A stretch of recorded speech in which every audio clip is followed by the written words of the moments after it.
retrouver ce matin, ce mardi 16 juin. Nous sommes dans la joie de nous retrouver dans le cadre de notre programme, l'école de la sagesse. Avant toute chose, je voudrais répondre à la question qu'une personne m'a posée.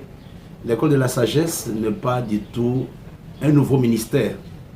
L'école de la sagesse est un programme d'enseignement de la communauté du Rocher de Douala au Cameroun. Ce n'est pas du tout un autre ministère que nous venons de créer, mais c'est un programme d'enseignement en ligne ou même à l'église que nous avons dénommé tout simplement l'école de la sagesse. Donc c'est un programme incorporé dans la communauté du Rocher dont je suis évêque. Et mon nom c'est Dr Floribert Mawit. Je suis le pasteur principal. Je suis l'évêque de la communauté du Rocher de Douala. Je pense que j'ai répondu à votre préoccupation. Ce n'est pas un nouveau ministère. Donc nous voulons encore une fois de plus vous accueillir à ce programme de l'école de la sagesse. Et ce matin, nous allons aborder un enseignement capital, un enseignement dans lequel plusieurs vont se retrouver. Avant toute chose, j'aimerais que nous puissions écouter ces chants, les chants de Constance, une grande servante de Dieu qui sert Dieu au moyen de la louange en Côte d'Ivoire et qui a eu un impact sur la vie de plusieurs.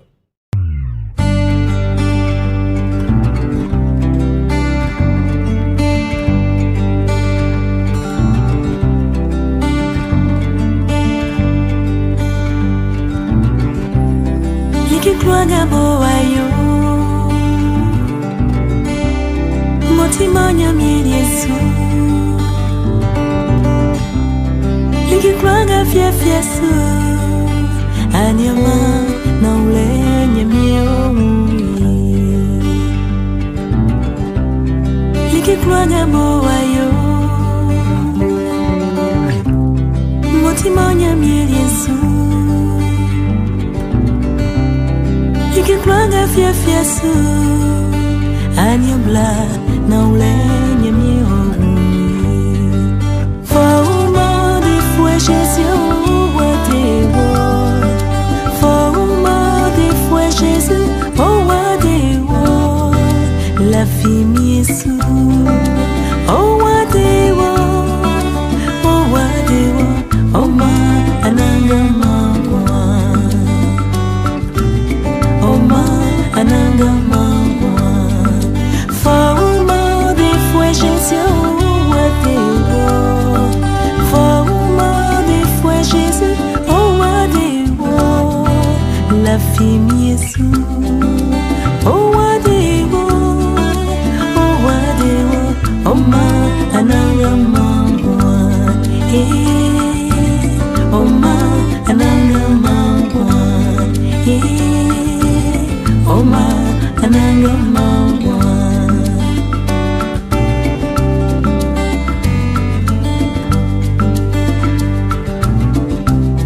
Sate yule te klebole Oamule babotite Like kwanga fia su Anyama na ule nyemyewa Sate yule te klebole Oamule babotite Like kwanga fia su anyula na ule nyemyewa Forma de foi Jésus wadewo Forma de foi Jésus oh wadewo La fille Yesu oh wadewo oh ma ananga mangwa oh ma ananga mangwa Forma de foi Jésus oh wadewo Forma de foi Jésus oh wadewo La fille Yesu oh wadewo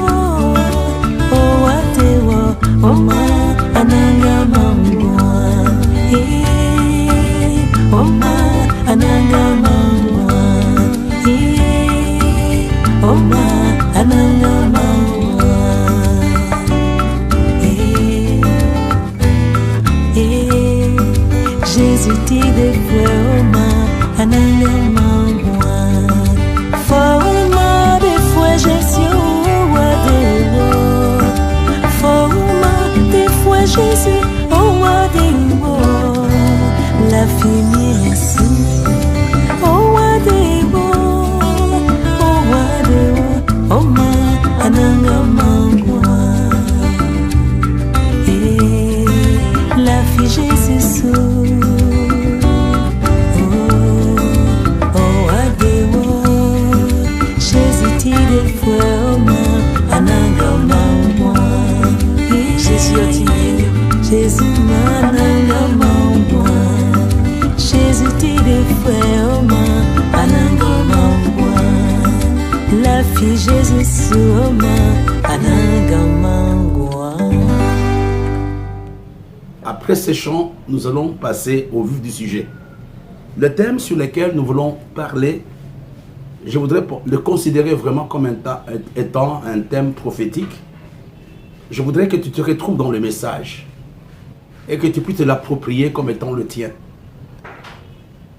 Mon message a pour titre « Dieu va te faire sortir de la vie de honte ». Dieu va te faire sortir de la vie de honte. Il y a un texte que nous allons lire dans le livre de 2 Samuel au chapitre 16, verset 12. « Peut-être l'Éternel regardera-t-il mon affliction et me fera du bien en retour de malédiction ou en retour de la honte d'aujourd'hui. » Ici, il s'agit de David. David qui vient d'être chassé du palais par son propre fils. David qui est en face d'une situation honteuse. Quand nous parlons de la vie de honte, nous faisons simplement allusion à une grande humiliation dans laquelle l'homme peut se retrouver. Comme ce fut le cas de David. Il venait d'être chassé du palais royal, non par un ennemi, mais par son propre fils. Et la deuxième chose, son fils avait couché publiquement avec ses concubines et tout le monde avait vu ce que Absalom avait fait. Et David est en train de fuir, David est en train de quitter Jérusalem, David est en train de quitter le palais royal, mais au cours de sa fuite, il va dire quelque chose que peut-être Dieu me fera du bien aujourd'hui. Et n'oublions pas que pendant ce temps, David est dans l'humiliation. C'est la même chose pour toi. Je ne veux pas que tu sois pessimiste par rapport à la honte dans laquelle tu peux te retrouver. Dieu a un plan pour toi. Dieu peut te faire sortir et tu peux encore retrouver la dignité ou la gloire que tu as perdue il y a quelque temps. C'est ma prière pour toi. Je le sens que ces messages te concernent.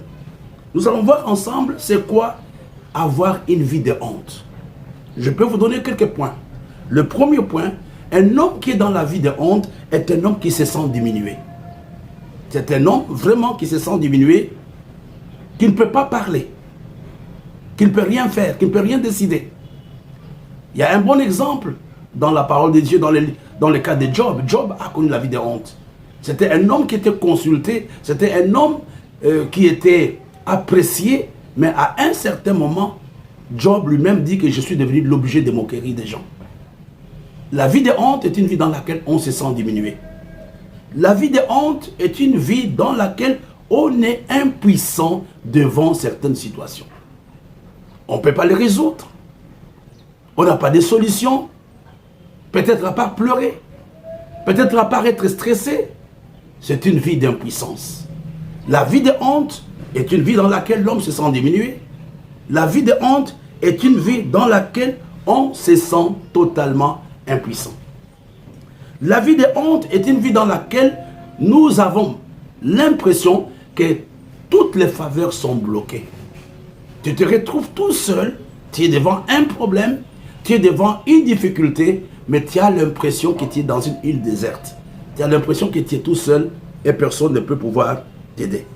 Pourquoi? Parce que les faveurs sont bloquées. Je pense que c'est la situation de quelqu'un ce matin, où on est impuissant. L'enfant pleure, la femme pleure, l'école réclame le frais de scolarité, mais tu es incapable de trouver des solutions. Pourquoi? Parce que tu es dans la vie de honte. La vie de honte est une vie dans laquelle personne n'a envie de t'aider. Est une vie dans laquelle tu n'as de secours de personne. Tu es abandonné à toi-même. Le matin, le bailleur réclame son argent. Les garagistes t'appellent pour la voiture que tu as fait réparer. La femme doit aller en consultation. La grossesse pousse, mais tu es incapable de préparer la layette. Si tu es dans cette situation, c'est une vie de honte. C'est une vie dans laquelle tu es vraiment impuissant, tu es réduit à ta simple expression. La vie de honte est une vie de servitude. Tu vas même commencer à respecter les gens que tu ne devrais pas respecter. Les gens qui sont plus faibles que toi, tu vas commencer à les honorer. Pourquoi? Parce que tu es dans une vie de honte. Regarde, des fois tu as pris l'argent chez quelqu'un, mais tu es incapable de rembourser et tu te sens diminué. Tu deviens vraiment un objet. Pourquoi? Parce que tu es dans la vie de honte. Ma prière, pendant cette classe, pendant cette présentation, que Dieu nous fasse la grâce de sortir de la vie de honte. La vie de honte amène l'homme à l'esprit de rejet. Souvent, la vie de honte et l'esprit de rejet marchent ensemble. Quand tu es diminué, quand tu es incapable d'aider quelqu'un, qu'est-ce qui se passe? On ne te considère plus. Regardez dans certaines familles, parce que le grand frère n'a pas de moyens, parce que le grand frère est dans la vie de honte, même quand il y a le deuil, même quand il y a les décisions, on ne va pas te consulter. On va consulter ton cadet qui est en France. Pourquoi? Parce qu'il a une solution. Mais ce n'est pas à cela que Dieu t'appelle. Et j'aimerais pendant cette émission que tu dises à Dieu, fais-moi du bien. Comme David dit bien, que peut-être l'Éternel me fera du bien en retour de la honte ou en retour de la malédiction que j'ai aujourd'hui. La vie de honte amène à la moquerie. Quand tu deviens impuissant, tu deviens l'objet des discours des gens. Cet homme-là ne peut pas payer. Cet homme-là, bon, en tout cas, lui, il a déjà changé autant de maisons.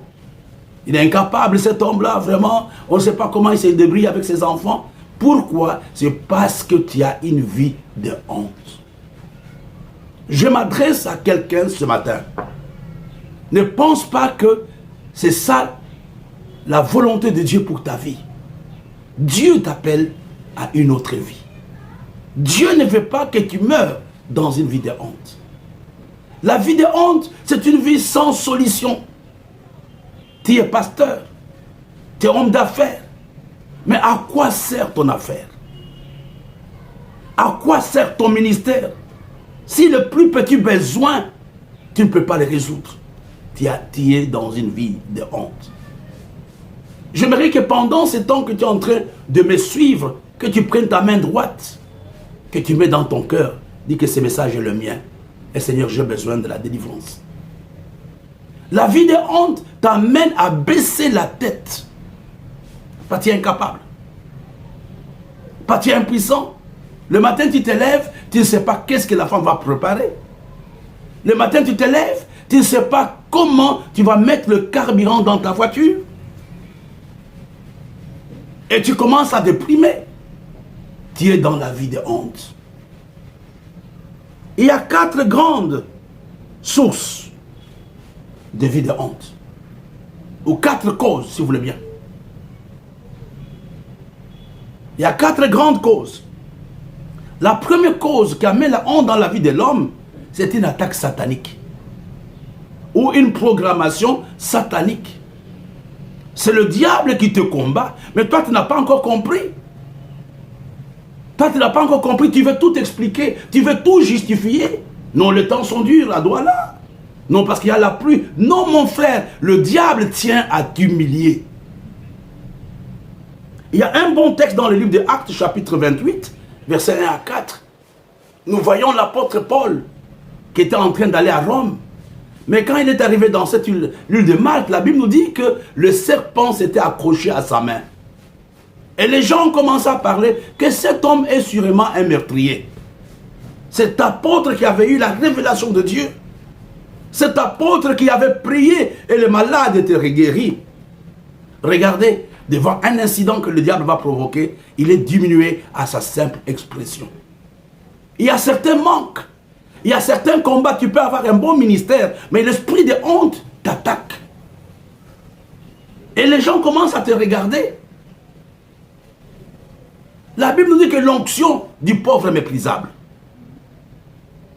Il y a des choses que tu devrais faire, mais à cause de la honte, ces choses aujourd'hui, tu n'arrives pas à les faire. L'esprit de honte décrédibilise même l'évangile. Tu peux parler des choses, on te dit, mais il prêche de la bénédiction de Dieu, mais comment lui-même n'arrive pas à manger? L'esprit de honte bloque les chemins du salut. Tu arrives dans ta famille, il a dit, mais écoute-toi là, tu veux nous demander des services, mais n'est-ce pas, c'est toi qui pries. Je voudrais ce matin que tu comprennes que la première cause de l'esprit de honte, c'est Satan. C'est Satan qui veut t'amener à être déshabillé. Regardez frère, je ne sais pas si ça existe encore aujourd'hui, quand j'étais enfant, je voyais les gens quand ils se battaient, le réflexe de ces gens, c'était de pouvoir se déshabiller. Il va prendre le pantalon, ou la chemise, ou la robe de son adversaire, et vouloir déchirer cela pour déshabiller. J'aimerais ce matin que tu comprennes que le problème par lequel tu passes, il y a une main invisible qui veut t'amener simplement dans le ridicule. Ce n'est pas normal la situation que tu vis. Tu ne dois pas déprimer, tu ne dois pas commencer à dire non, Dieu ne m'aime pas. Non mon frère, il faut attaquer le diable dans la prière. Ce n'est pas en te fâchant, ce n'est pas en t'énervant que tu trouves une solution. La vie de honte est un esprit. La vie de honte est un esprit. Et n'oublie pas ça. C'est un esprit que nous pouvons combattre dans la prière. Nous allons y arriver. Et la deuxième chose qui peut amener la honte dans la vie de l'homme, c'est le style de vie que cet homme a. Le style de vie peut t'amener à une vie de honte. Dans le style de vie, il y a aussi le manque de sagesse. Dans le style de vie, il y a les mauvais choix. Dans le style de vie, il y a les mauvaises décisions. Et regarde qu'il y a plusieurs causes qui peuvent amener la honte dans la vie de quelqu'un.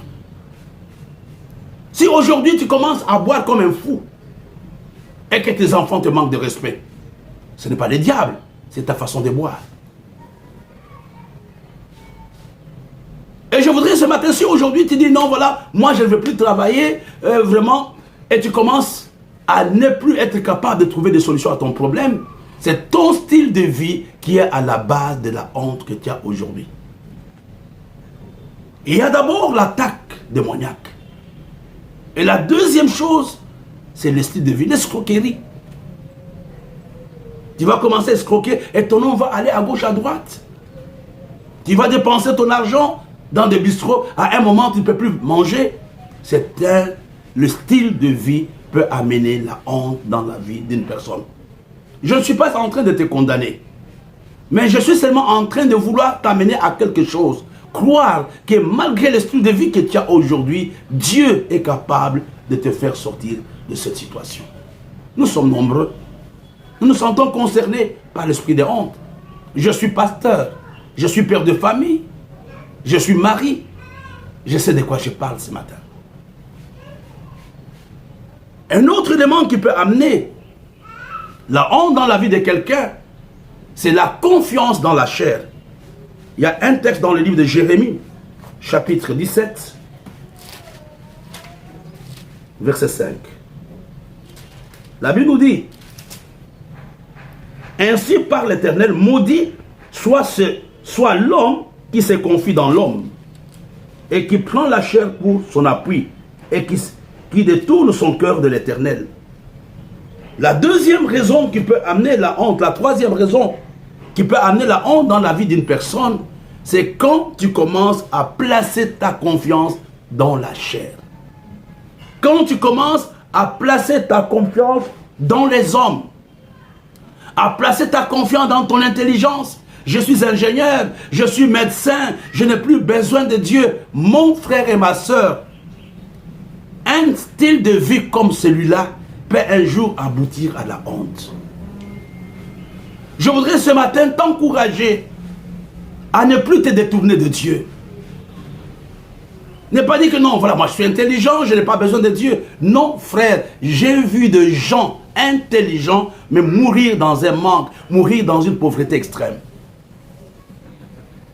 Je voudrais ce matin t'amener à dire à Dieu, quand bien, la Bible nous dit que celui qui veille sans Dieu veille en vain. La Bible nous dit que celui qui travaille sans Dieu travaille en vain. Même si je suis intelligent, je ne dois pas me détourner, je ne dois pas mettre ma confiance dans mon intelligence. Je ne dois pas mettre ma confiance dans mes possessions. Tu peux être riche, mais les choses que tu as ne produisent rien. Je connais des gens qui ont des voitures, mais qui sont incapables d'avoir des clients pour les acheter.